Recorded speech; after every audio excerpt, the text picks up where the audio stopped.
Well, it makes perfect sense to me.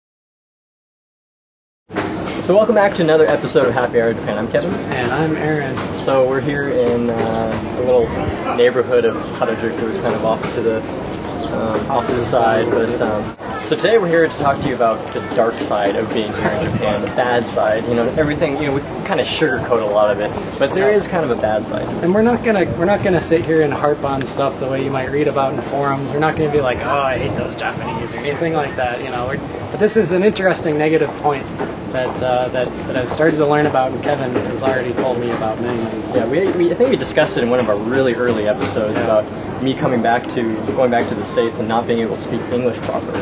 Yeah, that's exactly it. The point is, the more you're here, the worse your English gets. Even if you're a native speaker like us, you know, like it's pretty embarrassing.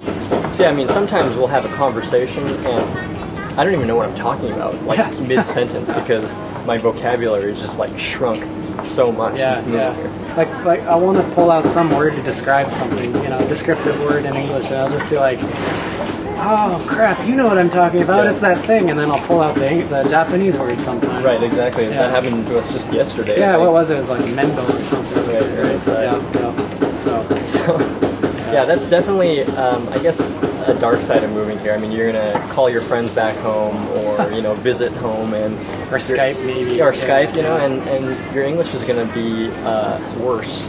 Yeah, the longer you stay here, especially. I mean, I'm not teaching English here, but I would imagine, especially if you're teaching English because you're using the same English phrases over and over again all day long, I would imagine, I mean, I don't know, have you taught English in Japan? If you have, what do you think? Comment, please, yeah. But I would imagine it would be even more difficult because, you know, but what would even be worse, though, is if you were here and you didn't learn Japanese and your English still went down the tubes.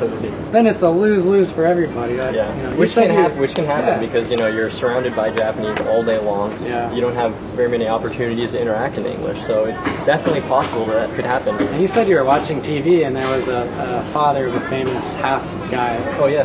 And he's been here for what, 20 years, and he can't speak Japanese. Can't speak Japanese. Right. Yeah, if you think coming here is gonna solve all your language problems, you still have to study. That's right. Bad news. Right. But you know, it's easier to study because it's everywhere. But yeah, I feel bad for that guy because he's, you know, guys. He says he has no one to talk to, so he spends like 3 hours in the bath every night talking to a rubber ducky. And he said that on national TV, which is even worse. Oh man. But anyway.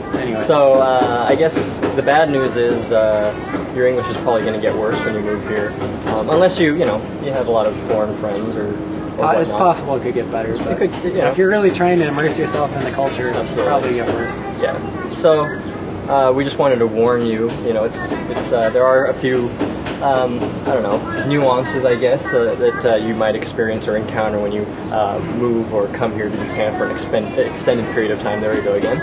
Yeah. Not extended period of time. Not able to get the word out right. Yeah. Anyway, that's what we wanted to discuss this time, but we'll be back for more episodes of Happy Hour Japan later, so stay tuned. Until next time, come by.